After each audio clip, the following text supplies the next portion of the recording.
Kaya nga nagrarally ang tao. Dahil hindi sila sang-ayon at di na nila kayang lunukin yung korupsyon sa administration mo. Alam mo, BBM, bangag ka talaga. Hindi mo ba talaga nakikita ang reality?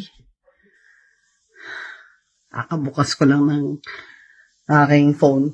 Kita ko yung message ni BBM sa atin. Imbis na mag-rally daw tayo, tumulong tayo sa ekonomiya. Putang ama. Alam mo, BBM, bangag ka talaga. Hindi mo ba talaga nakikita ang reality?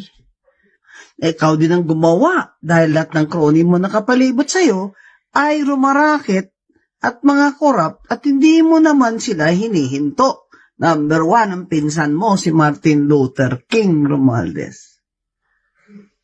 Yan mga galamay niya si Saldi ko, galamay lang yan ni Romualdez. Pero ang talagang crony mo, ay ang pinsan mo, hinayaan mo. Kaya pinirmahan mo yung General Appropriations Act, yung budget ng 2025, saan doon ang mga hundreds of billions na mga insertion, ghost project at substandard na infrastructure projects nitong mga putang amang congressman na mga korap.